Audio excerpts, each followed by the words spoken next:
One of the most intriguing features of the Samsung Galaxy Note 20 Ultra is Dex Mode, and that's because now it's completely wireless. You don't need a dock or a dongle.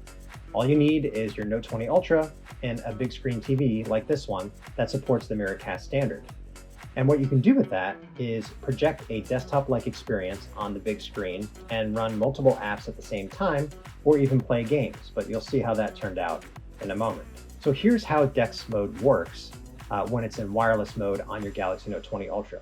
So you're going to swipe down from the top of the display and then look for the Dex Mode icon. And when you click that, it'll start searching for nearby displays that support the Miracast standard. In this case, it found our TV in just a couple of seconds. And then from there, we pressed a button and on the TV itself to accept the command. And then we saw the desktop within a couple other seconds. So far, so good. The other thing that you want to do is then swipe down again from the top of the display to activate the touchpad. So you'll essentially use the Note 20 Ultra as your mouse and move your thumb around in order to move the cursor on the big screen.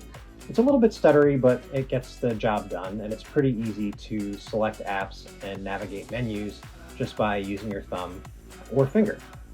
So from there, we wanted to see how well the Dex Mode works when opening various apps.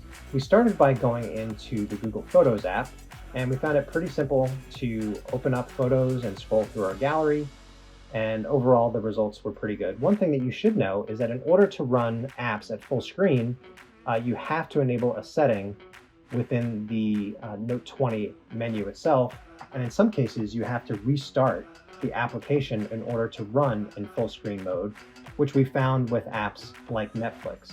So it's a little bit annoying, but it is good to know that you can run apps at full screen.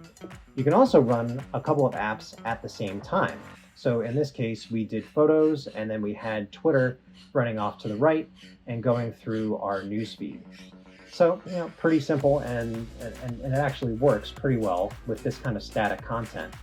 What we wanted to try next was something much more challenging. So we wanted to see, can we use the Note 20 Ultra as a pseudo mini console for playing games? And the verdict is that it was a little bit shaky. The good news is that after we paired a PS4 controller with the Note 20 Ultra over Bluetooth, we were able to use that controller to play games like Fortnite.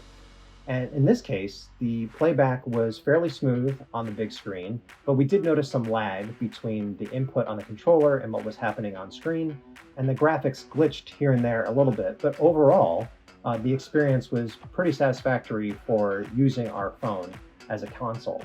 But things got much worse when we tried Asphalt 9, which is a racing game. So because it's much more fast-paced and the graphics are a little bit more demanding, we found that there was pixelation on screen, and in some cases, the gameplay really stuttered.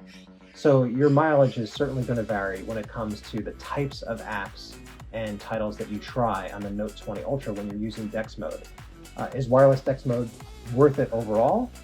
Yeah, I mean, we think that this is a step in the right direction in terms of bringing the desktop to your big screen, but there's still some kinks to work out. For Tom's Guide, this is Mark Spoonhour.